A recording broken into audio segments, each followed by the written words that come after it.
So I get the SSI, which is only $967. And I've been an SEIU member I use for it 11 years. to fund my nonprofit.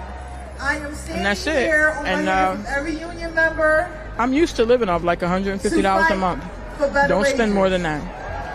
Then they say, oh, you approve, you get SSI. So they cut the food stamps off. Hey, it's Jordan. I am in Flint, Michigan, East Palestine, Ohio, Tumwa, Iowa. Please support the only independent outlet on the ground covering what the corporate media covers up. There are still quite a few people out here. There's at least 1,000 people out here, probably more.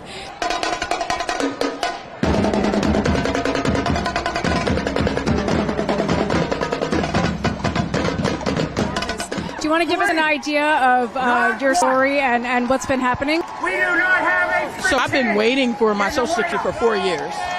I was approved. They took it back and gave me 12/31/24 as my qualified date. Took away 3 years. So when they approve it, they send you SSI, but I'm approved for SSD. They've been holding those payments for 6 months. We are going to stand. It says, oh, someone will get to it within 15 to 30 days. That was 6 months ago. Because they are after us first. So that you call, you can't get anyone. You just have them call you back. 100 hours, 200 hours. One woman waited 240 hours. I've waited a whole 24 hours to return. And you just keep logging in and just sitting there. 6 months worth of payments. Yep. And so, do you feel like this has been worse since the Trump administration has taken a off? lot worse. They'll put, and then when you get someone on the phone, they're like, I'm sorry, we just answered the phone. And we can't help you with anything, but I corrected my address. Woo, woo, woo, you know? But that was it. Everybody else that can actually help you, they can't. So my case is in Maryland. They took it, moved it from Norristown, because I live in Willow Grove, and put it in Maryland. No one's in Maryland. So when you call, it's just ridiculous wait times, and we'll call you back. I don't think I'm going to get that SSD anytime. So I get the SSI, which is only $967. I use it to fund my nonprofit. And that's it. And every union member. I'm used to living off like $150 a month. Don't spend more than that. Then they say, oh, you approve, you get SSI. So they cut the food stamps off. And celebrate the power of So I eat rice and vegetables, little things like that. I wish I could eat whatever she's eating. It could be that slim, but no. So, and then I walk and I come to all these protests, and that's why I got overheated. I've been here since 1 o'clock. It's hot out, so that makes my house at 11:30 because I live in Willow Grove. I had to walk, sit down at Giant, and then walk to the train. And then here we are. Been here since 1 o'clock. My sister is even worse. She works for the VA on Vine, but she's a clinician, so she does therapy and she helps housing. She said she's on the chopping block, but she's lower than everyone else. So now she works 3 jobs. Part-time at the prisons for the city of Philadelphia. And then she does therapy on Zoom. 3 jobs. And so my nephew graduated from high school 2 years ago. Then she has 2 children in high school. And her husband, they share custody, so she doesn't get any child support because you have 1 week on, 1 week off. And guess what? He don't do his 1 week. So she has them all the time and 3 jobs. And I never get to talk to her. I feel bad because she's probably trying to sleep, you know. But you hear all these stories. I go to churches and everything. And so when I wonder, oh, why is nobody donating to Burkina Faso, I meet so many people that I'm sad to say they're almost eating pet food. The supermarkets are so expensive, and be around people. So I don't know what to do. And those things are few and far between. So this is bad. It's only April. And everybody keeps saying, oh, well, we'll put you out of office in 4 years. Are we going to make it 4 years? I mean, that's, you know, a very, very important thing. Working people have already been struggling, and I'm so sorry for everything that you and your family have been going through. And as you outlined, a lot of us don't have 4 years to just wait it out.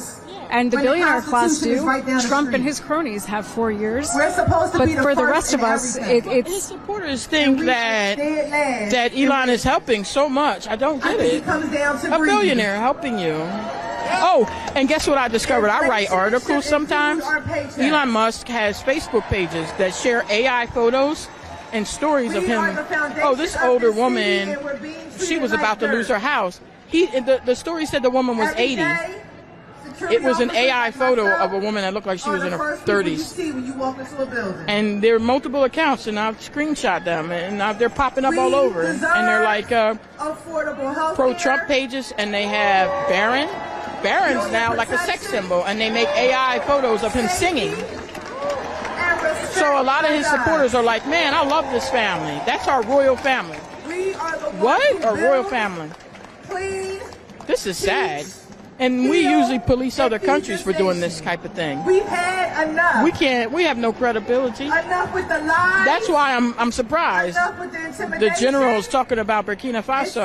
What are you talking about Burkina Faso? They're using their gold to provide security to Captain Ibrahim Traoré. What are we using? Trump keeps going golfing. I'm so confused. It seems like they're trying to make us feel like we're stupid. Yes, I mean, I certainly feel like that some days. And you said that you run a nonprofit. Can you tell us what your nonprofit does? So it's for gender equality and women's rights. But I've been giving out free books and school supplies here, as well as collecting for Burkina Faso. And what is happening is some of the people, I even have so they say those little libraries. No, I put a whole shelf out front. But I pack the books up in the rain, and I keep them out there for people. And I always sitting in there typing, and I look at people in front looking for books. But in other countries, I work with children and mothers and parents, single parents, not just mothers. And it is, I've supported myself. I've supported my own nonprofit. But it's exhausting because there's so much that needs to be done here. And I just got a fresh shipment of 100 books, and I just put them, I clean them, make sure they're good to be given away, and I put them out. I've taken some to churches. It's sad. I don't understand, like, how can we, I don't see how we can make this to the end of the year. Summer's coming, and then, the fuel always goes up in summer. Why? Absolutely. And, you are doing all of this on a very limited budget. And you've taken your time today to come out here to be at this Fight the Oligarchy rally with Bernie Sanders in Philadelphia. Why was it important for you to come out today, to take the time away to do this? The most important reason was because they said for immigrants. And that's what I'm trying to work with. No, you're good. It's so hot out here. So water is necessary. Esa ley nos da protección laboral a limpiadores de casas, cuidadores y niñeras por la primera vez. Abington, Willow Grove, I go to churches. I'm so tired. I can imagine. And it's like people aren't tired yet. Today we celebrate the 5th anniversary. Then there was a fire at SPS in Glenside. Did you hear about that? I didn't. We're from New York, so they make parts for airplanes and stuff. And a week before there was a fire in Pittsburgh, in Pennsylvania, upstate, just before, and they make the same parts. SPS employs 600 people. It's been open for decades, and now they have no jobs. And that's right there, 2 miles from where I live. So 650 people with no job. amenazas con deportación y represalias cuando defendemos nuestros derechos. And then Musk's company will take over to make those airplane parts. Of course, because that's the grift here. Yeah, and my husband and I just found out Verizon does a lot of help for small businesses and everything, but they're being inundated by small businesses seeking help. So what are we going to do? You know, everybody needs help, and it's like, are we great yet? When we stand up for our rights. So I don't know. This is made even worse. What do you think that we should all be doing? You are clearly involved. You are running your nonprofit and helping out in your community. What do you think we should all be doing outside of going to these protests and marches and rallies? I just want to bring awareness to Burkina Faso. I want to bring awareness to the fact that these immigrants aren't here just to suck off the society. Most of them are escaping conflicts that we have a hand in, especially in West Africa, because we have the African lion 25. It changes like COVID. Every year it's 24 last year. They're in Ghana and Cote d'Ivoire. And they're going to destabilize these three countries, which are like 75 million people, and they're mostly children. In Burkina Faso, it's 44% under the age of 18. In Mali, it's 40% under the age of 18. Niger, look that up. Most births in the world are in Niger. So these people are flocking here. And then you're going to send them back. The United Nations have made countries to give them help, to give them, you know, passage to stay. And we don't even care about that. And then it sounds like he doesn't want to be a part of the United Nations or NATO or anything. So then that's how we can keep breaking the law. I appreciate that, and I think it's a good reminder also that, you know, the things that happen to working people in other parts of the world, whether it's Burkina Faso or Palestine or wherever, it will come here too. So, you know, we all need to be taking care of each other and looking out for other working people outside of the U.S. I hope so, or we'll all be immigrants in someone else's country. Because that's what, so when I meet people, they're saying, I want to leave. So we're going to end up being immigrants, and we're going to be thrown out of other people's countries. That's what it looks like, right? There's so many black people going to Thailand and other countries. We can't do that, flood other people's countries. I don't, it's so sad. And you see a lot of black people don't come to these protests because they said to sit this one out. Well, I can't sit this one out. I appreciate that. That's why we support the wealth taxes introduced by Councilman. Well, thank you so much for speaking with us. We appreciate that you're here and, you know, doing things in your community to help the working people around you. In needed revenue to fight the Trump administration policies. Thank you very much. Thank you. Have a good rest of your protest. You go to all the protests as well? We do. I'm at the one over at Independence Square.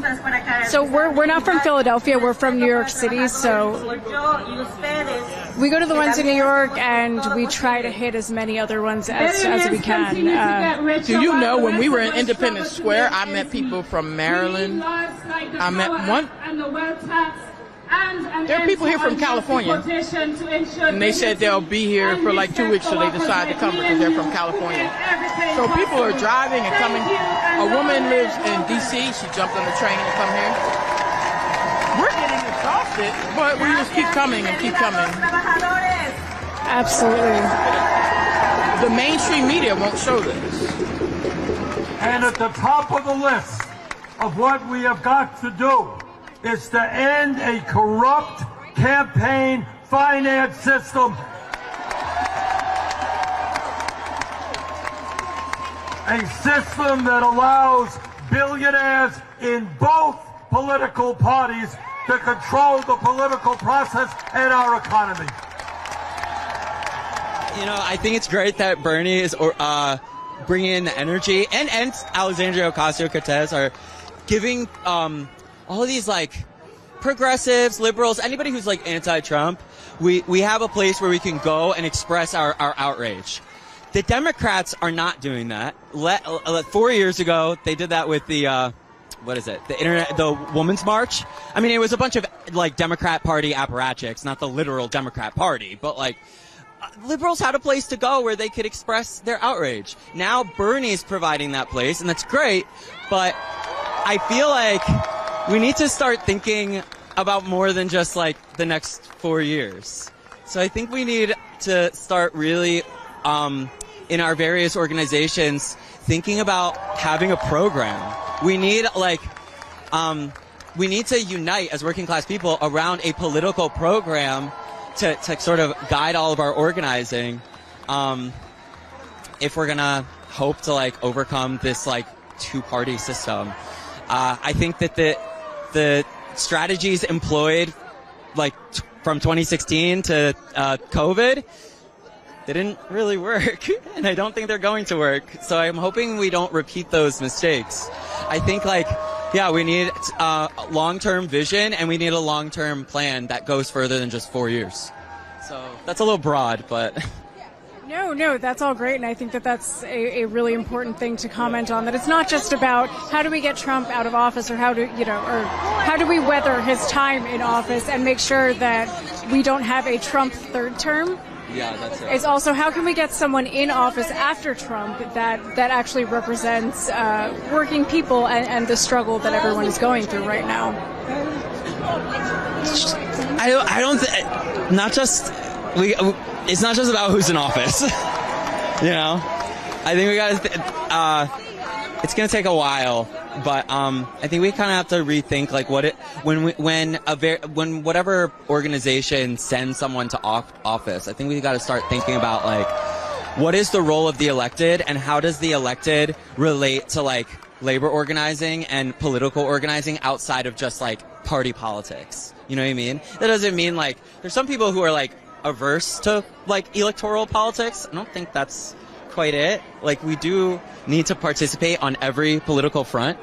But I think we need to think more deeply about what are our electeds just trying to cut deals with like fellow progressives to pass legislation, or are they trying to point towards something bigger and more long term? Absolutely, and that is, as you said, a more difficult task than just worrying about the next 4 years. That's why it's got to be longer than 4 years.